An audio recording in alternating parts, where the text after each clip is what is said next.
Hello दोस्तों, नमस्कार। मैं Vipin sir, Vipin math channel पे आपका स्वागत करता हूं। आइए हम लोग जो बिहार पुलिस का सेट कर रहे हैं, जिसमें हम लोग 21 तारीख के फर्स्ट शिफ्ट का क्वेश्चन पिछले क्लास में किए थे, तो आज हम लोग करेंगे 21 तारीख के सेकेंड शिफ्ट में जितने भी मैथ के क्वेश्चन पूछे गए हैं उसका सब हम लोग सोल्यूशन करेंगे। ठीक। कुछ जैसे एक स्टूडेंट है वो कमेंट किए थे कि सर वो जैसे कि ज़्यादा क्वेश्चन कराइए, तो अब ये जो है ना, हम लोग अब बिहार पुलिस वाला हम लोग क्वेश्चन कर रहे थे टोटल एकदम जो जेन्युइन क्वेश्चन था। तो आज 21 तारीख वाला हम लोग सेकेंड शिफ्ट का क्वेश्चन करके या फिर अगले क्लास से ना 50-50 क्वेश्चन का सेट चलेगा, क्योंकि अब एग्ज़ाम भी बहुत नज़दीक आ गया है। तो आज ही आपको शाम तक एक और क्लास मिल जाएगा जिसमें 50 क्वेश्चन का सेट मिलेगा, तो उसमें ज़्यादा क्वेश्चन रहेगा।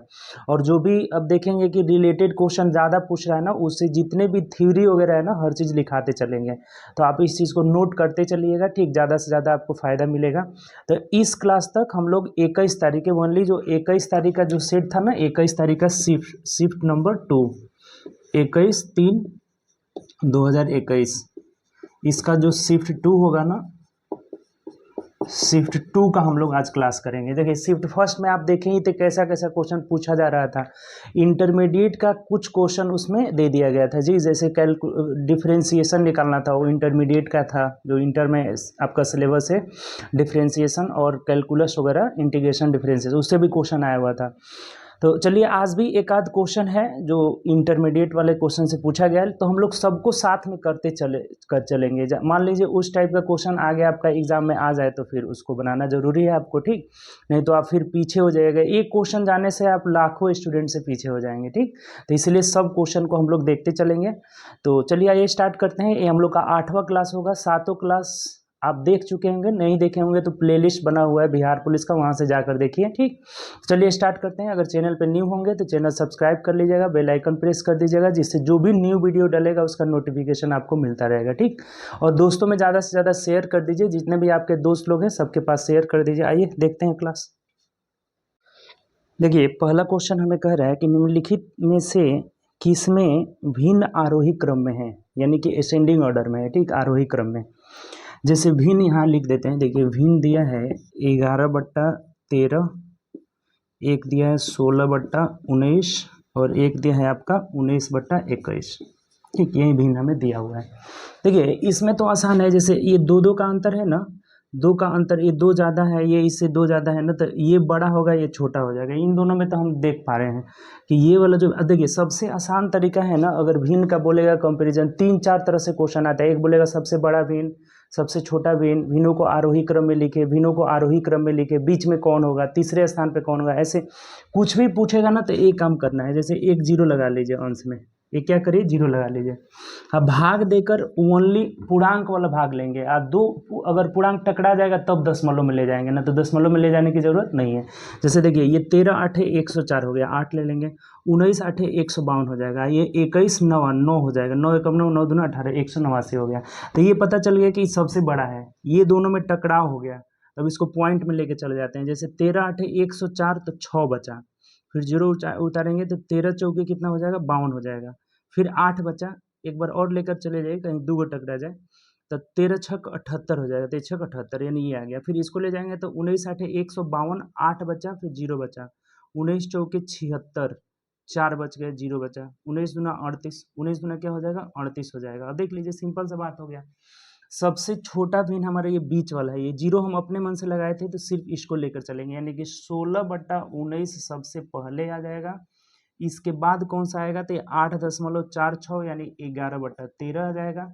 और सबसे बड़ा कौन है, 19/21 है, तो ये हमारा तीसरे नंबर पे चला जाएगा। तो यही हमारा क्या हो गया, आरोही क्रम हो गया। असेंडिंग ऑर्डर देख लीजिए किस ऑप्शन में है, तो ऑप्शन नंबर सी में दिया है, C is the right answer. Clear है बात। कोई भी भिन्न का अगर क्वेश्चन आए, असेंडिंग, डिसेंडिंग, या फिर बीच में कौन होगा, या फिर बड़ा कौन होगा, छोटा कौन होगा, तो एक एक जीरो लगा लीजिएगा। और देखिए, अब कभी कभी हो सकता था कि यहाँ 7 आ जाता, 8 आ जाता, 9 आता, तब तो कुछ करने की जरूरत ही नहीं पड़ती। ऐसे भी क्वेश्चन बहुत पूछे जाते हैं, मैक्सिमम वैसे ही क्वेश्चन पूछा जाता है।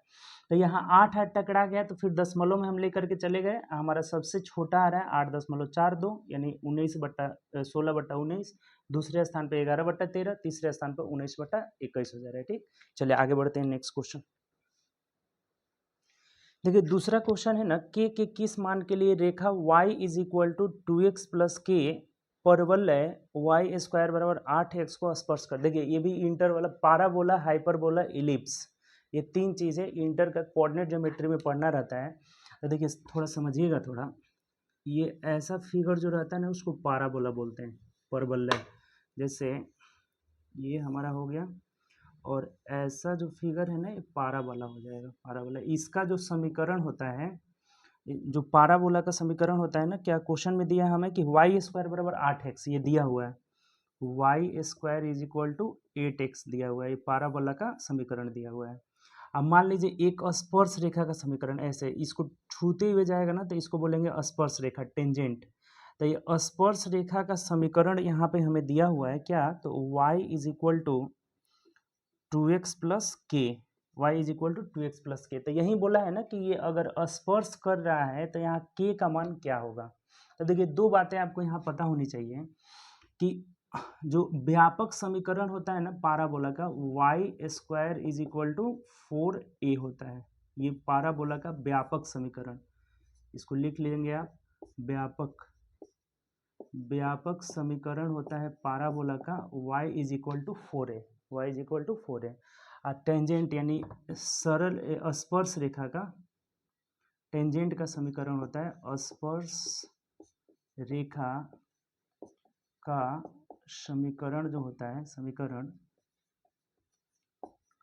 इज इक्वल टू, ये हो जाता है आपका क्या, तो y is equal to mx plus a/m, ये होता है। ये दोनों बात आप नोट करके लिख लेंगे और इसको याद रखना पड़ेगा। ये डायरेक्ट ये व्यापक समीकरण होता है, दो बातें यहाँ से लिख लेंगे कि जो पाराबोला का व्यापक समीकरण होता है y is equal to 4a, इसके स्पर्श रेखा का समीकरण होता है y is equal to mx plus a/m हो जाएगा। तो देखिए अब दोनों क्लियर है बातें यहाँ से। जैसे इससे तुलना करेंगे यहाँ पे कि y is equal to 4a, तो यहाँ से a का मान हमारा क्या निकल जाएगा, 2 हो जाएगा, a का मान 2, तभी ना यहाँ पे 8 आएगा, 4 दूना 8, 8x, एक मिनट, 4ax होता है, यहाँ पे x छूट गया है, 4ax, y is equal to 4x भी तो रहेगा उसमें ना, तो 4ax हो जाएगा। तो यहाँ से a का मान, ये 4a बराबर 8 है तो a का मान क्या आ जाएगा, 2 आ जाएगा। इससे तुलना करेंगे, जैसे टेंजेंट का व्यापक समीकरण होता है y is equal to mx plus a/m, और यहाँ दिया हुआ है y is equal to 2x plus k।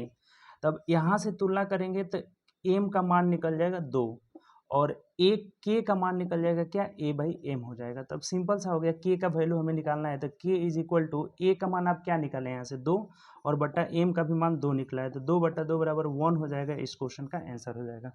तो ऐसे ऐसे क्वेश्चन भी पूछे गए हैं आपका, ये पाराबोला से क्वेश्चन था हम लोग का, आसान क्वेश्चन था, बट आपको ये फॉर्मूला याद रखना होगा कि जो व्यापक समीकरण होता है पाराबोला का, y square is equal to 4ax होता है, और स्पर्श रेखा का जो समीकरण होता है y बराबर mx प्लस a/m होता है, y is equal to mx plus a/m।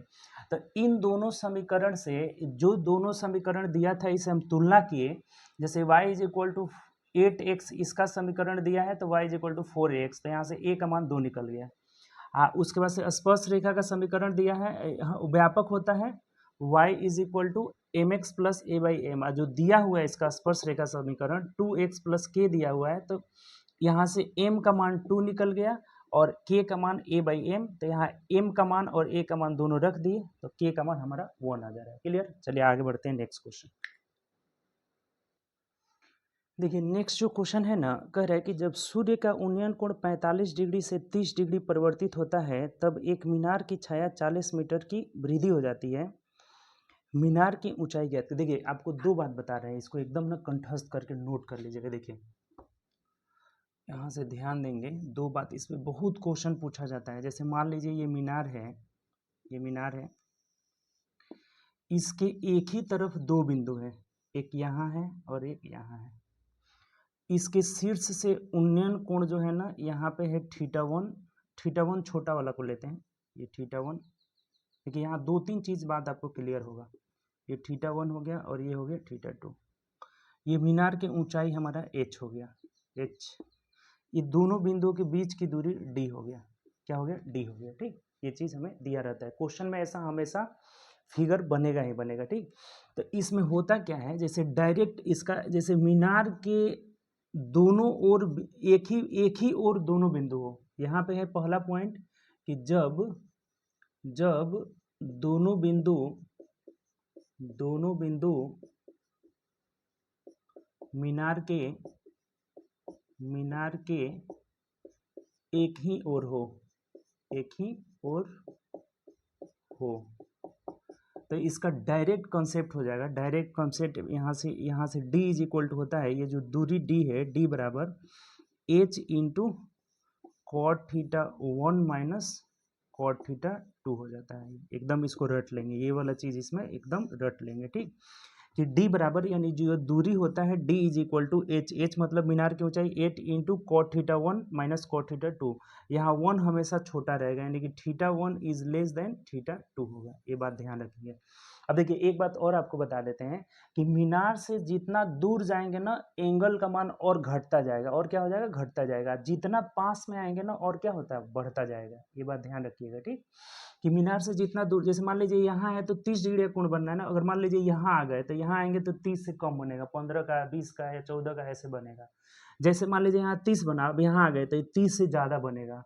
मीनार के ओर जाएंगे तो एंगल का मान बढ़ता जाएगा, मीनार से दूर जाएंगे तो एंगल का मान क्या होगा, घटता जाएगा। ठीक, तो ये एक पॉइंट हो गया कि जब दोनों बिंदु मीनार के एक ही तरफ हो। और दूसरा पॉइंट, जब दोनों बिंदु मीनार के विपरीत हो।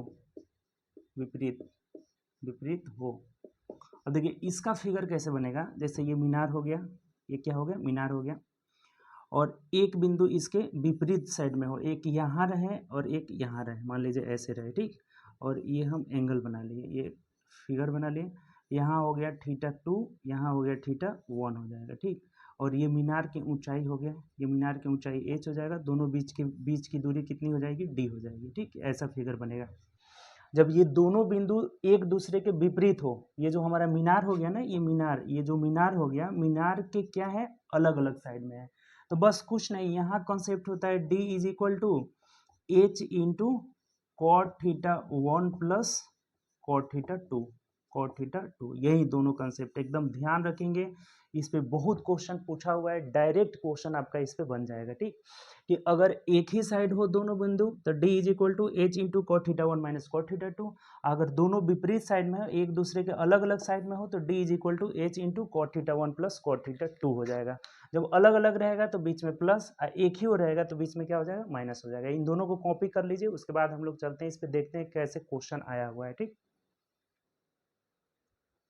जैसे देखिए क्वेश्चन कह रहा है ना कि जब सूर्य का ओनियन कोण 45 डिग्री से 30 डिग्री परिवर्तित होता है, तब एक मीनार की परछाई 40 मीटर बढ़ जाती है। अब देखिए अभी आपको बताए थे, जैसे मान लीजिए ये मीनार है, तो इसकी परछाई ये पहले परछाई था। ठीक, ये परछाई था, और कितना डिग्री का कोण था, 45 डिग्री का कोण था। यहाँ पे कितना डिग्री का कोण बन रहा था, 45 डिग्री का कोण। ठीक, अब कह रहा है कि 45 से 30 डिग्री। अब बताइए कि 30 डिग्री में परिवर्तित होगा तो ये मीनार के ओर जाएंगे कि मीनार से दूर जाएंगे, आप ही बताइए।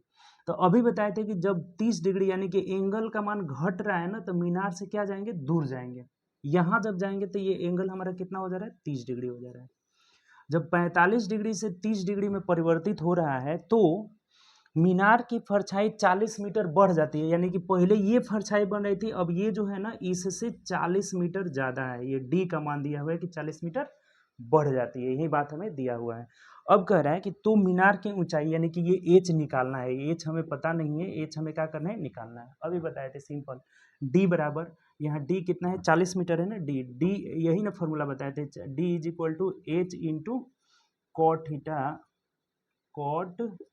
Theta 1 minus cot theta 2। बताइए अभी बताए थे कि अगर एक ही साइड में रहेगा तो माइनस लगेगा, दोनों साइड में रहेगा तो प्लस हो जाएगा। तब यहाँ रख दीजिए, डी का मान दिया हुआ है 40 बराबर एच का मान निकालना है। कॉट थीटा 1 का मतलब क्या, 30 डिग्री। तो कॉट 30 का मान क्या होता है बताइए आप, तो √3 हो जाता है। कॉट 30 tan 30 का मान 1/√3, cot 30 का मान √3 हो जाएगा। एकदम रट लेना है, 90 तक कम से कम मान याद होना चाहिए, नहीं तो फिर क्वेश्चन आपसे नहीं बनेगा।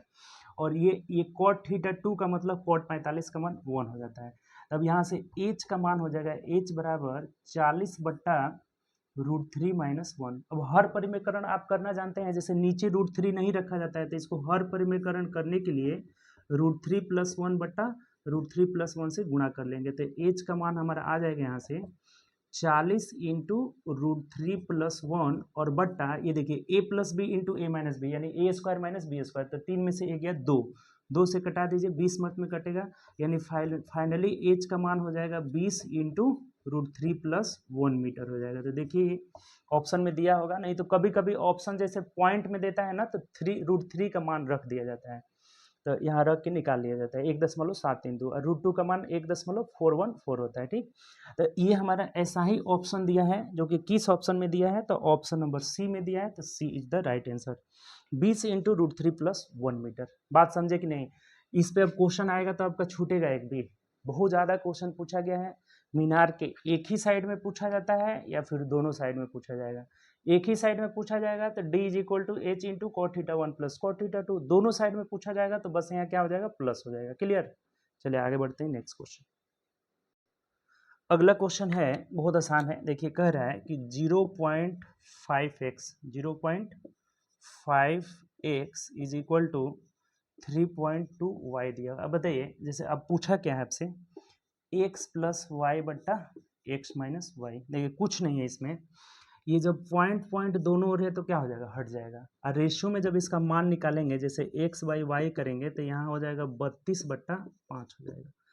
x का मान 32 हो गया, y का मान क्या होगा, 5 हो गया। इसमें रख दीजिए, सिंपल है, यानी कि 32 + 5 बट्टा 32 - 5, तो 32 × 5 = 37 हो जाएगा। अब 32 में से 5 गया 27 हो जाएगा, यानी कि 37/27 इस क्वेश्चन का आंसर हो जाएगा, जो कि ऑप्शन नंबर सी में दिया है। तो ये आसान क्वेश्चन था। ठीक, उम्मीद करते हैं समझ गए होंगे। चलिए आगे बढ़ते हैं नेक्स्ट क्वेश्चन। देखिए अगला जो क्वेश्चन है ना, कह रहा है कि वह अनुपात जिसमें बिंदु -2, 4, 7 तथा 3, -5, 8 को मिलने वाली रेखा YZ समतल द्वारा काटा जाता है। देखिए एक बात आपको बता देते हैं, बाइसेक्ट फॉर्मूला पहले ध्यान में रखिए। बाइसेक्ट फॉर्मूला, इसको बोलेंगे विभाजन सूत्र। विभाजन सूत्र, बाइसेक्ट फॉर्मूला एकदम ध्यान रखना है, एकदम याद कर लेना है, कंठस्थ कर लेना है, कोऑर्डिनेट में पढ़ना है। जैसे मान लीजिए ये x1 y1 कोई बिंदु है, और ये एक बिंदु है x2 y2, और इसको कोई अन्य बिंदु P जो है P, ये मान लीजिए कि ये M है और ये N है। इसको एक P बिंदु जो है M/N में बांटता है, तो बोलता है कि P का निर्देशांक क्या होगा, बताइए P का निर्देशांक क्या होगा। निर्देशांक निकालना रहता है, तो देखिए क्या करते हैं, एकदम आसानी से आपको समझाएंगे। जैसे ये M से उठाइए, mx2 यानी यहाँ लिख देते हैं mx2 प्लस nx1, यहाँ nx1 और बट्टा हो जाएगा m + n। ये निकल गया हमारा, भुज निकल गया, यानी कि x कोऑर्डिनेट का निर्देशांक निकल गया। भुजमान भी वैसे ही करते हैं, my2 सेम, पहले दाएं जाना है उसके बाद बाएं जाना है, my2 प्लस ny1 और बट्टा m + n हो जाएगा। यही तो है बाइसेक्ट फॉर्मूला, इसको एकदम रट जाना है। कभी कभी क्या कहता है ना, कि अगर बाह्य विभाजित करता है, ये अंत विभाजित करता है, अब बाह्य विभाजित करेगा तो बस यहाँ माइनस लगा लेना है, यहाँ जहाँ जहाँ प्लस है वहाँ क्या करना है, माइनस लगा लेना है, बस कुछ नहीं है। तो ये बाइसेक्ट फॉर्मूला से क्वेश्चन बहुत ज़्यादा आया हुआ है, कुछ नहीं, ये डायग्राम अगर ध्यान में रहेगा ना, ये वाला देखिए डायग्राम लिख करके, और ये डायग्राम दिमाग में रखिएगा। कहाँ जाना है, पहले दाएं जाना है, यानी mx2 प्लस nx1 बट्टा m + n, my2 plus ny1 बट्टा m + n हो जाएगा। पहले दाएं जाना है, उसके बाद बाएं आना है, बस क्लियर। अब देखिए क्वेश्चन इस पे कैसे आया। ये तो आपका 2D के लिए हुआ, लेकिन जो क्वेश्चन है ना वो 3D के लिए है। लेकिन यही बाइसेक्ट फॉर्मूला अब 2D हो या 3D हो, यही अप्लाई होगा उसमें भी। 3D वाला में भी 2D वाला ही हमारा बाइसेक्ट फॉर्मूला अप्लाई होगा। ठीक, एक बात और यहाँ से बता देते हैं कि कभी कभी कहता है ना कि P अगर मिड पॉइंट है, अगर मध्य बिंदु है, तो अगर मध्य बिंदु रहेगा ना, देखिए यहाँ लिख लीजिएगा कि अगर मध्य बिंदु रहेगा तब P का निर्देशांक हो जाएगा x1 प्लस x2 बट्टा 2 और कमा y1 प्लस y2 बट्टा 2 हो जाएगा। बस अगर मध्य बिंदु रहेगा तो 1:1 में बांटेगा, यही ना कॉन्सेप्ट हुआ कि मध्य बिंदु रहेगा तो 1:1 में बांटेगा, तो m के जगह n के जगह 1:1 रख देंगे इसी में, तो ये हो जाएगा x1 प्लस x2 बट्टा 2 y1 प्लस y2 बट्टा 2। यानी किसी भी मध्य बिंदु का निर्देशांक होता है x कोऑर्डिनेट को जोड़कर आधा कर देंगे, y कोऑर्डिनेट को जोड़कर आधा कर देंगे। क्लियर? चलिए आगे बढ़ते हैं, क्वेश्चन देखते हैं इसको। जैसे देखिए जो क्वेश्चन हमसे पूछा हुआ है यहाँ पे समझिएगा थोड़ा सा, ये ए है और ये क्या है, बी है, और यहाँ ए का निर्देशांक दिया हुआ है, ए का निर्देशांक -2 4 7, और यहाँ बी का निर्देशांक दिया हुआ है कितना 3 -5 और 8 दिया हुआ है। ठीक, यही दिया हुआ है। अब देखिए ये 3D फिगर है ना, 3D जैसे एक्स वाई जेड का निर्देशांक है, x Y Z 3D figure. एक दिन और क्वेश्चन आया था, बताइए बिहार पुलिस में 3D से क्वेश्चन आ रहा है, ये बात समझ रहे हैं ना, कैसा क्वेश्चन लेवल का दे रहा है ये। तब इसको बोला है कि को मिलाने वाली रेखा को वाईजेड समतल द्वारा काटा जाता है। जैसे मान लीजिए एक वाईजेड, यहाँ पे 3D फिगर है ना, तो थोड़ा 3D फिगर को समझ लीजिएगा कि ये जो एक तल है वाईजेड, और इसको ये किस रेशियो में काटेगा, यही पूछा हुआ है कि वाईजेड तल जो है ना, वाईजेड ये किस रेशियो में काटेगा वाईजेड तल। अब देखिए एक बात आपको बता देते हैं, यहाँ से ध्यान रखिएगा कि अगर यहाँ वाईजेड तल बोलेगा ना, वाईजेड तल, तो वाईजेड बोलेगा तो इसमें एक्स नहीं है, तो एक्स कोऑर्डिनेट 0 हो जाएगा, और वाई कोऑर्डिनेट वाई मान लेते हैं, जेड कोऑर्डिनेट जेड मान लेते हैं। इस बिंदु का निर्देशांक जहाँ कट कर रहा है ना, इस बिंदु का निर्देशांक हो जाएगा 0 y z। ये क्यों एक्स 0 हुआ है, तो चूंकि एक्स जेड तल को कट करना है। अगर वही बोलता है कि वाई जेड तल को कट करना है तो एक्स 0 हो जाएगा। अगर बोलेगा कि एक्स जेड तल को कट करना है, एक्स जेड तल को, तो यहाँ पे एक्स का निर्देशांक एक्स, वाई का 0 हो जाएगा और जेड का जेड मान लेंगे। बात समझ रहे हैं? अगर बोलेगा कि वाई एक्स वाई को कट करना है, तब यहाँ से एक्स एक्स हो जाएगा, वाई वाई हो जाएगा, जेड क्या हो जाएगा 0 हो जाएगा। जिस तल की बात करेगा ना, जो उसमें नहीं रहेगा वो क्या हो जाएगा 0 हो जाएगा। ये बात क्लियर है? तब इसको हम मिटा देते हैं। अब देखिए कितना आसान हो गया आपके लिए। यहाँ पे एक्स कोऑर्डिनेट 0 है, तो एक्स निर्देशांक वाला अगर बाइसेक्ट फॉर्मूला लगाएंगे, इस बिंदु के एक्स निर्देशांक मान लेते हैं कि m अनुपात n में बांटता है, तो अभी आपको बताए थे कि mx2 प्लस nx1, यानी कि जो इसका निर्देशांक हो जाएगा m अनुपात n में बांटता है, तो mx2 यानी कि 3 में m से गुणा करेंगे तो 3m हो जाएगा, प्लस nx1, लेकिन यहाँ माइनस है तो -2m हो जाएगा, 2n हो जाएगा, बट्टा m प्लस n। और यहाँ x कोऑर्डिनेट है कितना 0 है, तो 0 कर दिया। देखिए m n का मान हमें निकालना है, खत्म हो गया कहानी। तिरछा गुणा करेंगे तो 3m माइनस 2n बराबर 0 हो जाएगा। ठीक, ये तिरछा गुणा करें 0 हो जाएगा, यानी कि 3m is equal to 2n हो जाएगा। तो m अनुपात n यहाँ से क्या निकलेगा, तो 2:3 निकलेगा, और यही हमारा इस क्वेश्चन का आंसर हो जाएगा। m अनुपात n बराबर 2:3, option number A is the right answer. अब बताइए कहाँ नहीं समझे आप? एक बार जब बाइसेक्ट फॉर्मूला देख लिए तो अब कुछ इसमें दिक्कत वाली बात ही नहीं है। mx2 प्लस nx1 बट्टा m प्लस n, अब बराबर ये क्या दिया है, x कोऑर्डिनेट 0 दिया हुआ है, तो 0 रख लिए। यहाँ से m अनुपात n का मान निकल जा रहा है 2:3 हो जा रहा है। क्लियर? चलिए आगे बढ़ते हैं नेक्स्ट क्वेश्चन। देखिए अगला जो क्वेश्चन कह रहे हैं ना कि 3 अंकों की सबसे बड़ी अभाज्य संख्या क्या होती है। देखिए ये तो बहुत पूछा जाता है अभाज्य संख्या के बारे में ना, आप लगभग 5-6 पॉइंट लिख लेंगे अभाज्य संख्या।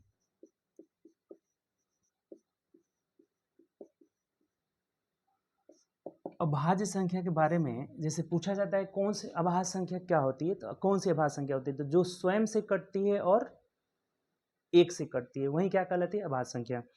मतलब सीधा सीधी बोले तो अभाज्य संख्या सिर्फ 2 ही संख्या से कट सकती है, एक से और एक स्वयं से, तीसरी किसी भी संख्या से नहीं कटती है।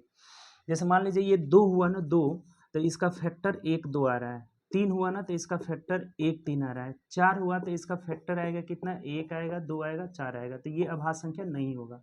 एक जो है तो एक का सीट फैक्टर 1 ही आता है, ये भी अभाज्य संख्या नहीं होगा। यानी सबसे छोटी अभाज्य संख्या क्या होगा, 2 होगा। सबसे छोटी अभाज्य संख्या 2। अभाज्य संख्या वो है जिसका फैक्टर 2 को मिलेगा, जिसका फैक्टर 2 को, जिसका फैक्टर 2 से ज़्यादा मिलता है उसको भाज्य संख्या बोला जाता है, भाज्य संख्या। इसको प्राइम नंबर इंग्लिश में बोला जाता है, उसको कंपोजिट नंबर, कंपाउंड नंबर या कंपोजिट नंबर बोला जाता है। ठीक, तो इस चीज़ से अभाज्य संख्या से जितना भी क्वेश्चन आने का संभावना है, जो चीज़ पूछा जाता है उसको हम नोट करके लिख लेते हैं। लिख लीजिए एकदम नोट करके। देखिए इस बात को समझिएगा थोड़ा सा, अभाज्य संख्या से रिलेटेड बहुत ज़्यादा क्वेश्चन आता है, इसको देख लीजिए। अभाज्य संख्या से पहला सबसे ज़्यादा क्वेश्चन पूछता है कि सबसे छोटी अभाज्य संख्या बताइए क्या होती है, तो 2 होती है। एक नहीं, बहुत बच्चे गलत करते हैं। सबसे छोटी अभाज्य संख्या क्या होती है, 2 होती है, 2। अब एक बात देखिएगा, यहाँ लिखे हैं कि जो केवल एक सम संख्या होता है, अभाज्य संख्या और सम संख्या दोनों अगर एक साथ पूछ दे कि कौन सी ऐसी संख्या है जो अभाज्य भी है और सम भी है, तो सिर्फ और सिर्फ 2 है। इसके अलावा कोई ऐसी सम संख्या नहीं होती है, दुनिया में कोई ऐसी सम संख्या नहीं होती है जो अभाज्य भी हो 2 के अलावा। केवल और केवल 2 ही होता है जो अभाज्य भी होता है और सम भी होता है। बात क्लियर, ये बात समझ गए? ठीक, अगला पॉइंट देखिए। 2 अंकों की सबसे बड़ी और सबसे छोटी पूछता है कि अभाज्य संख्या बताइए, तो 97 सबसे बड़ी और 11 सबसे छोटी हो जाता है।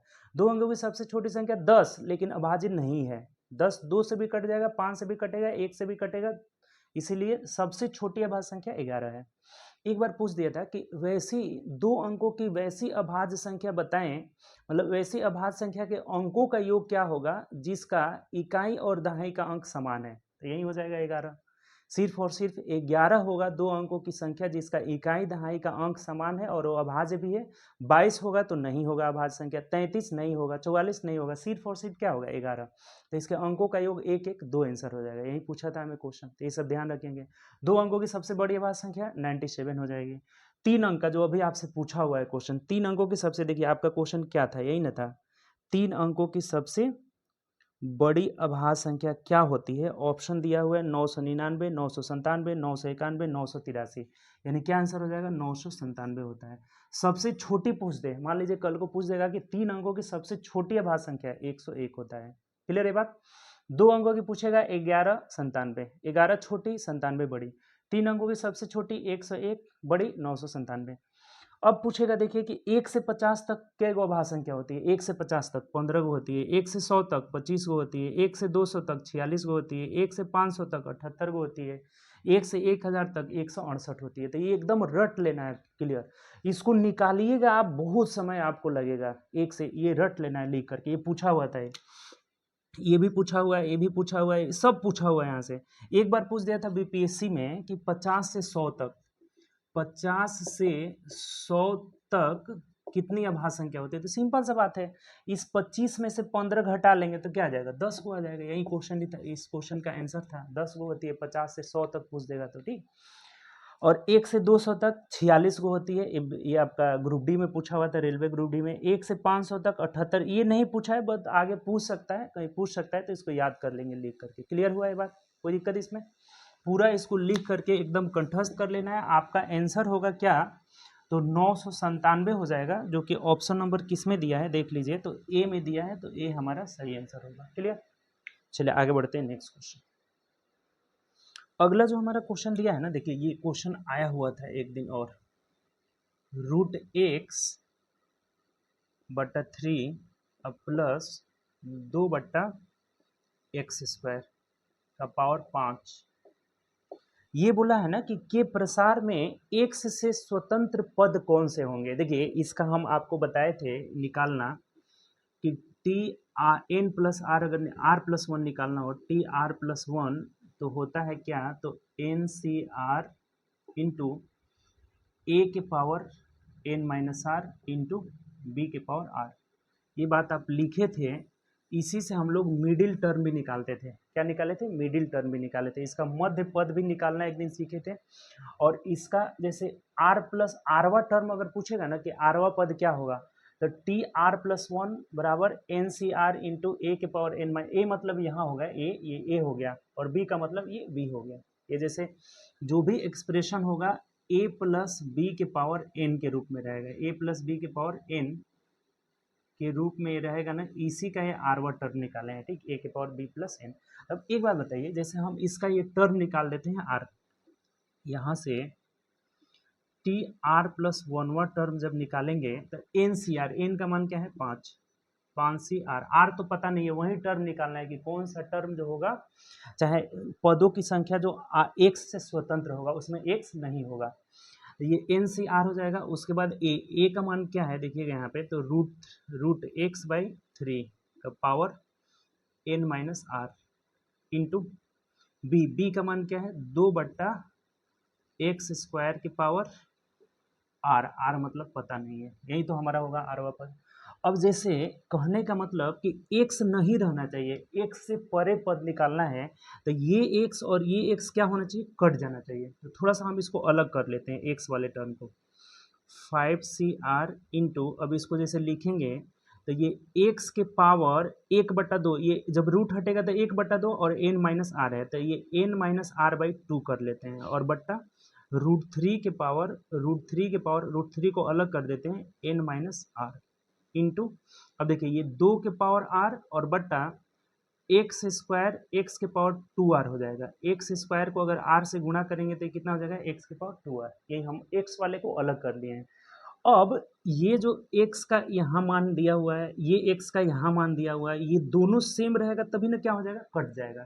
तो दोनों सेम रहने का मतलब ये हुआ ना कि इसका जो पावर है, पावर यानी यहाँ पे है n माइनस आर बाई 2 और यहाँ कितना है 2r, ये इक्वल होगा तभी जाकर दोनों सेम होगा।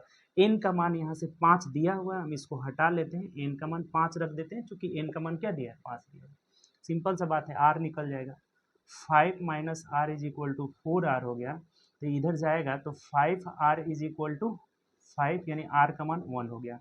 यहाँ से निकाले r का मान हमारा 1 हो गया, तब खत्म कहानी, यहाँ से यहाँ रख दीजिए, यही तो टर्म हमारा हो जाएगा ना, यही टर्म, यहाँ से जो टर्म निकलेगा देखिए, अब 5C1 जो x से परे पद होगा, देखिए इसको हम क्या करते हैं, इसको यहाँ बना देते हैं। ये r का मान तो आप देख लिए ना, r का मान निकल गया हमारा 1, और नहीं समझे तो इधर फिर बता देते हैं, n माइनस आर बाई 2 बराबर ये क्या है, इसका पावर 2r, इसका भी पावर सेम होगा तभी ना x कटेगा, x को ही हमें हटाना है। अब यहाँ से तिरछा गुणा कर दिए तो n, यहाँ n का मान 5 रख देंगे, दिया हुआ है, तो यहाँ से r बराबर हमारा 1 निकल गया, इसको निकाल लीजिएगा, इतना छोटा कैलकुलेशन आप नहीं भूल पाएंगे, ठीक। तो अब जो है हमें इसमें x कट गया, x क्या हुआ, खत्म हो गया, तब इसका मान निकाल लीजिए, सिंपल सा हुआ, यानी जो n से परे टर्म होगा 5C1, r का मान 1 निकाल लिए हैं, और यहाँ है हमारा 1/√3 के पावर n में से r गया, यानी 5 में से 1 गया 4 हो जाएगा, √3 के पावर 4 इंटू ये 2 के पावर r यानी कि 2 के पावर 1 हो गया। अब सॉल्व कर लीजिए इसको। अच्छा एक बात बताइए, 5C1 का मान जाते हैं ना, फैक्टोरियल 5/4 हो जाएगा, और इंटू 1/√3 के पावर 4 मतलब 9 हो जाएगा, और गुणे 2 हो जाएगा। अब इसका मान आपको पता ही होगा ना, इसको ऐसे लिख देते हैं, 5 गुणे फैक्टोरियल 4, तो ये 4 4 कट जाएगा, यानी 5 दूना 10/9 जो हो जाएगा ना, हमारा आंसर हो जाएगा 10/9, यानी ऑप्शन नंबर ए हो जाएगा। देखिए अभी पिछले ही क्लास में जैसे जो फर्स्ट शिफ्ट था इसका, उसी में ऐसा क्वेश्चन आया था, उसमें पूछ रहा था मिडिल टर्म निकालने के लिए, इसमें पूछ दिया कि प्रसार में एक्स से स्वतंत्र, यानी कि एक्स उसमें नहीं होना चाहिए। तो पहले हम टी आर प्लस 1 से इसका आरवा टर्म निकाले, तो आरवा टर्म इतना हो गया, अब इसमें ये दोनों कट जाना चाहिए, एक्स का मान कट जाना चाहिए, क्योंकि एक्स से स्वतंत्र पद ढूंढना है। तो कटने के लिए इस दोनों का पावर सेम होगा, तो वहां से आर का मान निकाल के इसमें पुट कर दिए, तो हमारा मान कितना आ जा रहा है, 10/9 आ जा रहा है, उसमें एक्स नहीं होगा, ठीक। चलिए आगे बढ़ते हैं, अच्छा क्वेश्चन है, ऐसे ऐसे क्वेश्चन आपका बिहार पुलिस में पूछे गए हैं 2021 का, 21/3/2021 का ये सेकेंड शिफ्ट का क्वेश्चन है, ठीक। चलिए आगे बढ़ते हैं, नेक्स्ट क्वेश्चन देखिए, ये जो क्वेश्चन है हमारा ना, कह रहा है कि q minus R X square plus R minus P X plus P minus Q is equal to 0, कह रहा है पी माइनस क्यू बराबर 0, इसका मूल पूछा हुआ है, मूल का मतलब ना एक्स का मान पूछ रहा है, एक्स का मान क्या होगा। तो देखिए इसको दो तरीका है बनाने का, एक तरीका है कि आप एक्स बराबर minus B plus minus √b² minus 4ac/2a करेंगे, बहुत लंबा चला जाएगा।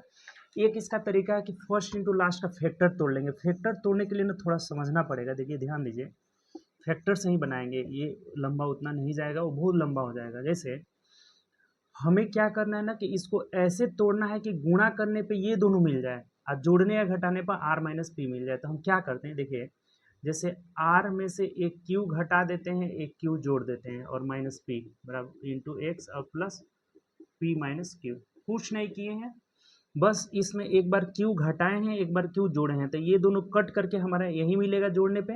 अभी अलग अलग करते हैं ना, तो देखिए गुणा पे भी मिल जाएगा, जैसे Q minus R X square. अब यहाँ से जब हम करेंगे ना, देखिए यहाँ क्यू माइनस आर है, यहाँ आर माइनस क्यू है, तो माइनस कॉमन ले लेते हैं। तो माइनस जब कॉमन लेंगे, पहले एक बार हम अलग कर देते हैं, देखिए नहीं तो आपको फिर समझ में नहीं आएगा। एक्स यहाँ हो जाएगा plus q minus P x और plus P minus Q is equal to zero. अब देखिए दो मामला है यहाँ पे हमें क्या करना है, q माइनस आर करना है। जैसे q माइनस आर है तो यहाँ भी q माइनस आर, यहाँ पे q माइनस पी है, यहाँ पे p माइनस क्यू है, तो इसको भी p माइनस क्यू।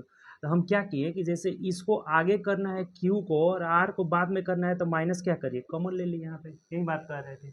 फिर यहाँ भी माइनस जब कॉमन ले लेंगे तो यहाँ प्लस माइनस माइनस हो जाएगा और p आगे चला जाएगा और q बाद में आ जाएगा। अब सिंपल हो गया। अब देखिए गुणा करने पे, देखिए गुणा करने पे यही हमें मिल जाएगा q माइनस आर और p माइनस क्यू गुणा करने पे। आज जोड़ने या घटाने पर आपका r माइनस पी मिल जाएगा। अब देखिए यहाँ क्या करते हैं, हम कॉमन ले लेते हैं। क्या कॉमन है, तो q minus R X common है, तो यहाँ बच गया x और माइनस यहाँ 1 हो गया, ठीक।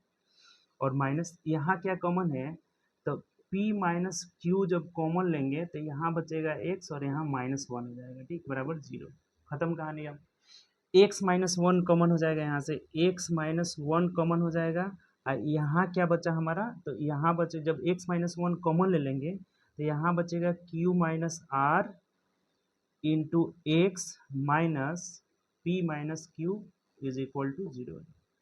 अब देखिए ये x बराबर यहाँ से 1 निकल जाएगा, जब इसको जीरो के बराबर करेंगे तो x बराबर 1, इसको जब जीरो के बराबर करेंगे तो यहाँ से x बराबर हो जाएगा, ये इधर जाएगा तो प्लस हो जाएगा, यानी कि p माइनस क्यू बट्टा क्यू माइनस आर हो जाएगा। तो यही हमारा आंसर हो जाएगा। दो गो आंसर होगा, एक 1 होगा और एक होगा p माइनस क्यू बट्टा क्यू माइनस आर होगा, यानी कि ऑप्शन नंबर डी हमारा सही आंसर हो जाएगा। देखिए फर्स्ट इंटू लास्ट पे इसका फैक्टर तोड़ दिए हैं और कुछ नहीं किए हैं, यहीं पे बस समझना था।